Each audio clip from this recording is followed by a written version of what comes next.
재외 동포들에게 우리말로 된 신문지와 잡지 등 또 소식지는 이민 생활의 든든한 버팀목이 되곤 하는데요. 그런데 호주 멜버른에서 오랜 시간 동포들의 곁을 지켜온 우리말 매체들이 경영난 등으로 잇따라 폐간되고 있습니다. 동포들의 입장에서는 아쉬움이 클 수밖에 없는데요. 현재 상황을 윤영철 리포터가 전해드립니다. 차세대 동포 행사 취재를 위해 현장에 나온 김정미 씨. 김 씨는 호주 멜버른 유일한 우리말 소식지인 라온 매거진 편집장입니다. 지난 2000년 발행을 시작한 이 잡지는 물가 상승과 수요 감소 등의 여파로 지난해부터 온라인 매체로 전환됐습니다.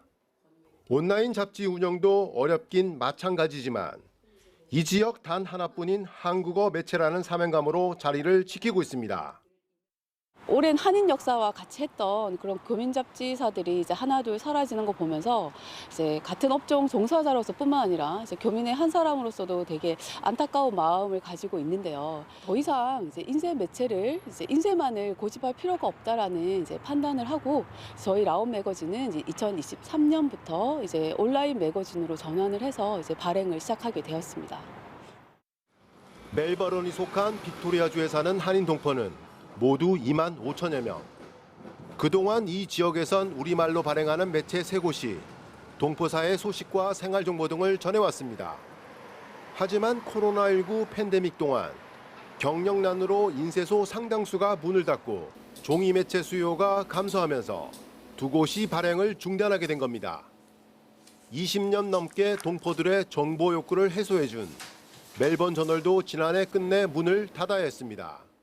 많은 것들이 온라인화되면서 그 소량의 잡지나 신문을 인쇄할 수 있는 곳들이 없어지면서 자연스럽게 폐간을 하게 됐습니다. 한 일에 24년 동안 종사를 했다는 것이 참 온 마음을 다 바쳤던 거기 때문에 많이 서운했습니다. 아쉬움이 큰 건 동포들도 마찬가지. 우리말 소식지는 고된 이민 생활에 고국을 떠올릴 수 있는 위안처였습니다. 한글로서 된 신문을 또 해외에서 보니까 그런 특히 독자 칼럼이나 생활 정보 이런 것들이 상당히 일주일에 한 번씩 기다려지는 그런 시간이었던 것 같아요. 저와 나이가 비슷한 또래들은 굉장히 아쉬워하는 것 같고 다시 생길 수 있다면은 다시 만들어서 그 페이퍼 종이를 우리가 전화를 그렇게 종이로 넘기면서 읽어볼 수 있는 그런 추억을 다시 갖고 싶죠. 특히 영어가 서툴고 온라인 매체보다 활자가 더 익숙한 고령층 동포들은 정보 사각지대에 놓일 우려가 커졌습니다. 때문에 한인회는 이들을 대상으로 한국어 소식지를 따로 만드는 방법 등을 고민하고 있습니다. 우리 한인회도 어떻게 해서 그런 그 노년층에게 알릴까. 그래서 다시 뭐 옛날처럼 월간지라도 만들어서 한인의 월간지를 만들어서 배포를 해야 되나 하는 생각도 하고 있습니다.